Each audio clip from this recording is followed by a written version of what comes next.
Muy buenas, soy Roger y hoy vamos a hablar del rango dinámico. Un tema que siempre está presente cuando compramos una nueva cámara, pues tiene tantos pasos de rango dinámico, pues no se queda en el rango dinámico, pero que nunca se termina de explicar de una forma pues más o menos adecuada. Por ello, en este vídeo voy a intentar resumirlo lo máximo posible, pero para que lo tengas clarísimo. Así que nada, no me enrollo mucho más y vamos a saber qué es el rango dinámico. Bien, primero que nada, ¿qué es el rango dinámico? Bien, pues básicamente el rango dinámico es la capacidad que va a tener el sensor de nuestra cámara para capturar diferentes luminosidades, desde la zona más clara a la más oscura de la escena con el máximo detalle posible. Detalle quiere decir que va a tener textura, color y forma, es decir, que se van a distinguir las cosas y que no va a ser pues una pasta negra, por ejemplo, o una zona totalmente quemada. El rango dinámico se calcula en pasos de luz, como puede ser por ejemplo el diafragma o la velocidad de obturación. Cada paso de luz quiere decir que va a entrar el doble de luz que el paso anterior, con lo cual cuanto mayor rango dinámico tenga nuestra cámara, mayor cantidad de luminosidades va a poder capturar. Las cámaras comúnmente suelen tener entre 7 y 15 pasos de rango dinámico. Pero hay algunas excepciones, como por ejemplo pueden ser las cámaras de cine, que algunos modelos pueden llegar hasta los 17 pasos de rango dinámico. También os digo que el rango dinámico de vuestra cámara os va a permitir diferentes cosas. Es decir, si tenéis una cámara con un buen rango dinámico, imaginaos de 14 pasos por ejemplo, os va a permitir poder exponer zonas mucho más contrastadas. Es decir, que la diferencia entre las luces más altas y las sombras más duras sea mayor, con lo cual si estamos, por ejemplo, fotografiando o grabando un vídeo en un paisaje, por ejemplo, o en una calle pues un tanto estrecha que hace muchas sombras los edificios, pero tenemos un sol radiante, pues en ese tipo de situaciones, si nuestra cámara tiene un alto rango dinámico, va a poder exponer estas zonas sin ningún problema. Es decir, vamos a poder ver perfectamente el detalle de los árboles o de las casas y a la misma vez tener perfectamente expuesto pues el cielo. Por contra, si nuestra cámara tiene un bajo rango dinámico, por ejemplo de 7 u 8 pasos, no vamos a poder exponer todas esas cantidades de luminosidades al mismo tiempo. Entonces tendremos que elegir si exponer correctamente las sombras para que se vea el detalle que hay en ellas, pero por contra, quemar totalmente el cielo, o exponer hacia las altas luces, lo que vendría siendo pues el cielo, pero perder pues ese detalle en las sombras. Entonces tendremos nosotros que decidir qué hacer en cada situación.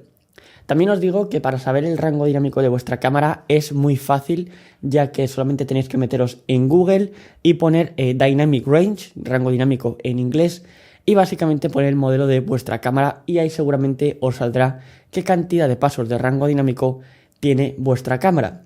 E incluso también lo podéis saber de vuestro teléfono, qué cantidad de rango dinámico dispone vuestro teléfono pues para hacer fotos o vídeo. Es bastante sencillo. Bien, la fotografía y el vídeo cambia sustancialmente y hay varios detalles también en el tema del rango dinámico que varían. Como por ejemplo el tema de la fotografía en formato RAW.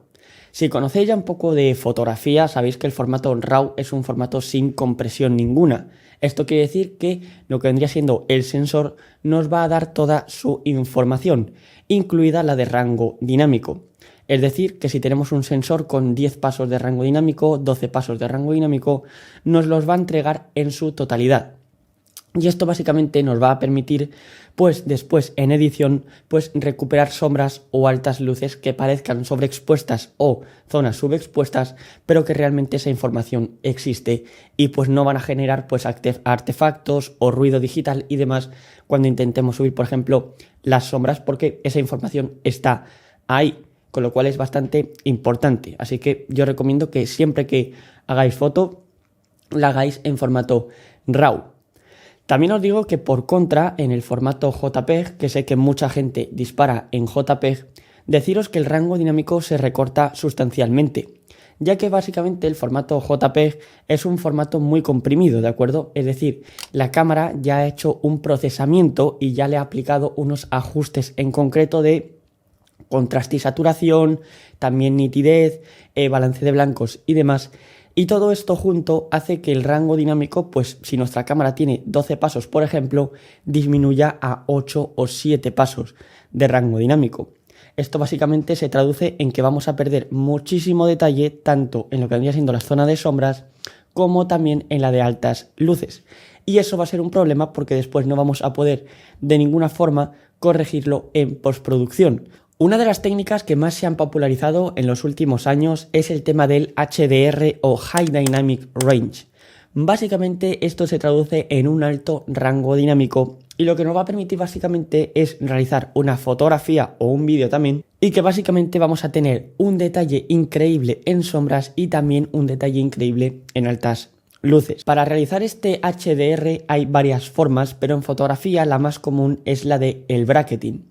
Básicamente el bracketing consiste en lo siguiente: la cámara realiza varias fotografías, ¿de acuerdo?, con diferentes exposiciones y después nosotros en postproducción, en un programa de revelado fotográfico como pueda ser Photoshop, Luminar o Lightroom, por ejemplo, pues básicamente vamos a juntar esas fotografías, esa serie de fotografías con diferentes exposiciones y vamos a conseguir unos resultados increíbles. Este método del bracketing es muy sencillo de hacer, ya que prácticamente todos los smartphones ya incluyen esta función HDR muy automatizada. Le das a disparar a la foto y automáticamente te saca el HDR, y en cámaras también es muy sencillo de hacer.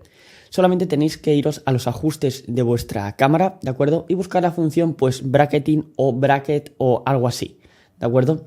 Solamente tenéis que entrar en esa función y ahí, cuando estéis en la función de bracketing, os va a dar diferentes opciones. Entre ellas el tema de cuántas fotos queréis tomar. También os va a dar la posibilidad de cuántos pasos queréis que varíe la luminosidad de la toma, ¿de acuerdo? Es decir, cuánta cantidad de diferencia queréis que haya entre la zona más sobreexpuesta y más subexpuesta para hacer las fotografías.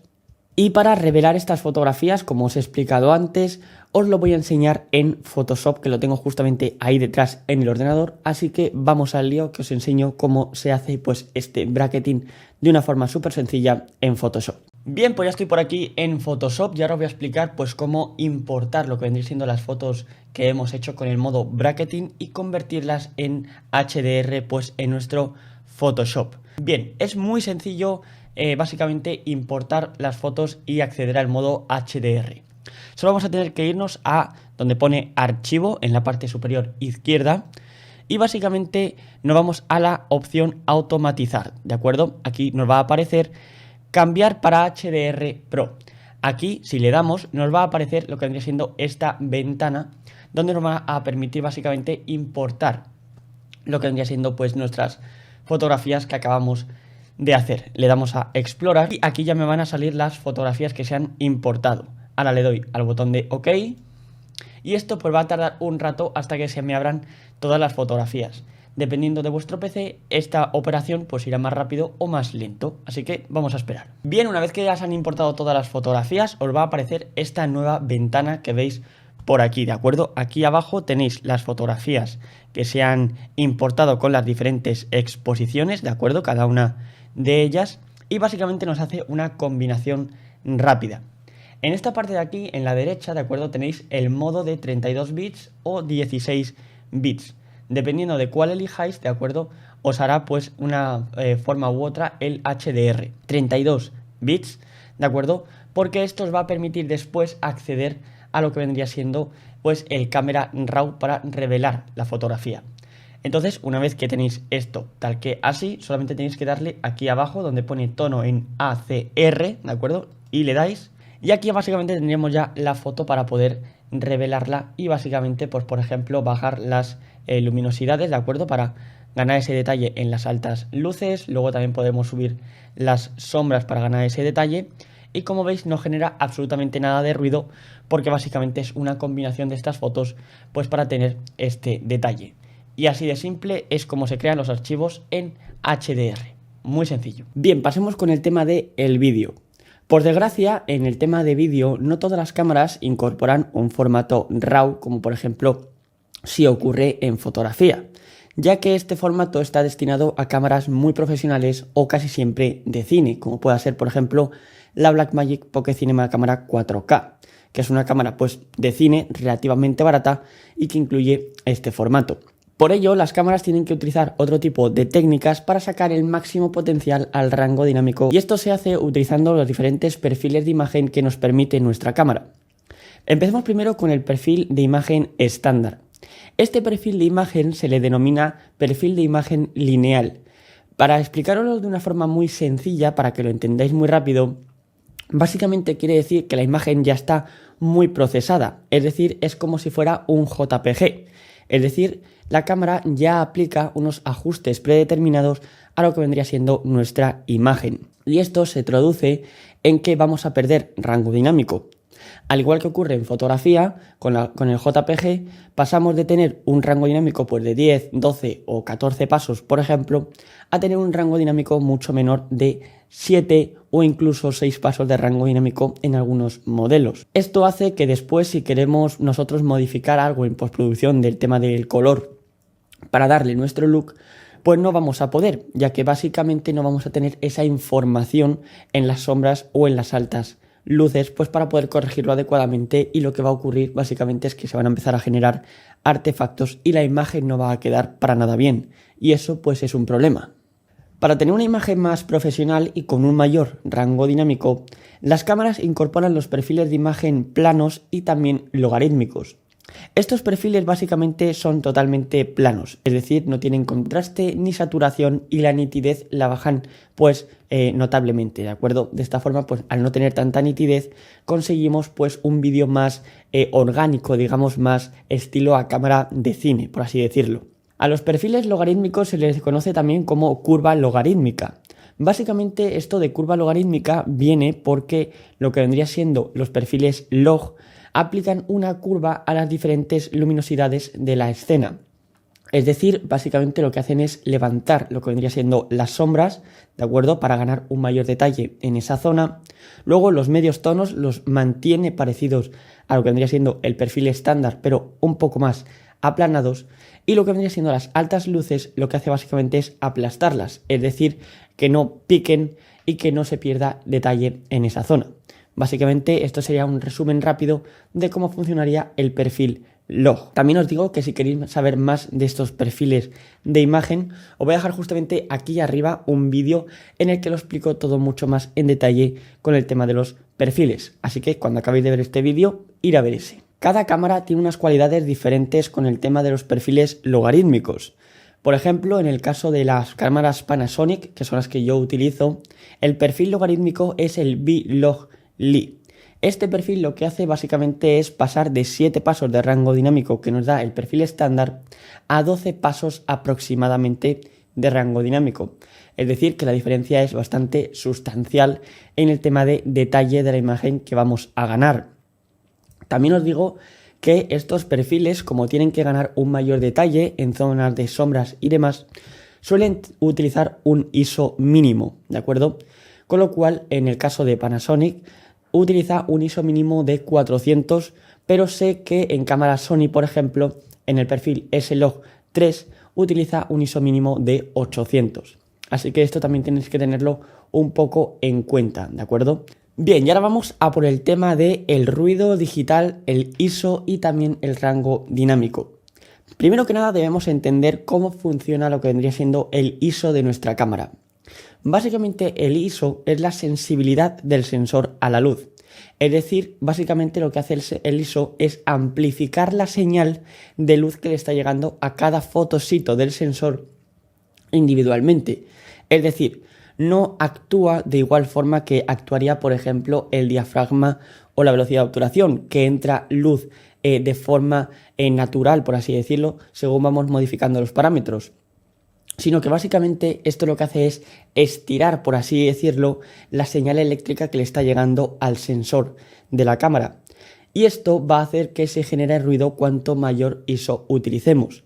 Y cuanto mayor sea el ISO que utilicemos, mayor cantidad de ruido y artefactos se van a generar y por ende mayor detalle se va a perder. Es decir, menor rango dinámico vamos a tener. Una de las técnicas más conocidas por fotógrafos y videógrafos para evitar subir el ISO pero a la vez tener un mayor detalle en lo que vendría siendo nuestra imagen y tener un mayor rango dinámico es básicamente el utilizar la técnica de derechear el histograma. Y la verdad que es muy interesante de aprender y de conocerla.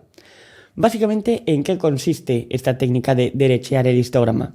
Bueno, básicamente lo que vamos a hacer es sobreexponer la toma que vayamos a grabar de 1 a 2 pasos para básicamente tener esa mayor cantidad de luminosidades y que lo que vendría siendo el suelo de ruido, es decir, el ruido que se genera de forma natural en la imagen, y lo que vendría siendo las luminosidades de la escena estén lo más separadas posibles. Y luego, por ejemplo, en cualquier programa de edición de fotografía o de vídeo, pues en el apartado de color, bajar esa sobreexposición a unos valores normales y que básicamente el ruido desaparezca. Y la verdad que esta técnica funciona bastante bien, siempre y cuando tenemos que tener en cuenta el tema de lo que vendría siendo la capacidad que va a tener nuestra cámara, pues básicamente para no quemar las zonas de altas luces, porque si las quemamos ya hemos perdido ese detalle y no vamos a poder recuperarlo. En el tema de los perfiles log pasa exactamente lo mismo. Inclusive si nos metemos en la ficha técnica de muchas cámaras nos dicen que expongamos un paso por encima de lo que vendría siendo pues una toma normal. Así que esto es bastante habitual hacerlo, el tema de derechear el histograma. Sí que es verdad que en vídeo hay otras técnicas en vez de fijarnos en el histograma, que también es muy interesante, pero por ejemplo estaría el false color o también el patrón cebra, que en el tema del vídeo es un tanto más preciso a la hora de pues exponer nuestra toma. Por cierto, si queréis saber cómo funciona el patrón cebra y también el false color, os voy a dejar justamente un vídeo aquí arriba en el que lo explico todo mucho más en detalle. Así que ahí os lo dejo. Y pues bueno, como siempre digo, es muy importante el tema de el estudiar y el aprender cada apartado del tema audiovisual, ¿de acuerdo? Tanto en foto como en vídeo, para ser mucho más profesionales y tener muchos más conocimientos, y esto nos va a permitir realizar un mejor trabajo. Así que espero que con este vídeo hayáis aprendido muchísimo. La verdad que yo estudiando para este vídeo también he aprendido bastante. Y he puesto nuevas técnicas en marcha, como por ejemplo la del bracketing, que nunca la había hecho. Y gracias a este vídeo pues he empezado a practicar con ella, así que ni tan mal. Y como siempre digo, si os ha gustado este vídeo me lo podéis dejar saber con un buen like, que se agradece muchísimo. También os podéis suscribir y activar la campanita, que oye, no vale para nada, pero ahí está. Y por supuesto también podéis seguir en mi Instagram, que lo tenéis justamente en la descripción. Y ahí comunico pues cuando voy a hacer vídeo, cuando voy a hacer directo o todo lo que vaya sucediendo en el canal. También os digo que os voy a dejar justamente un vídeo aquí, por si no lo habéis visto, y aquí os podéis suscribir. Así que nada, dicho esto, nos vemos en el próximo vídeo. Chao, chavales.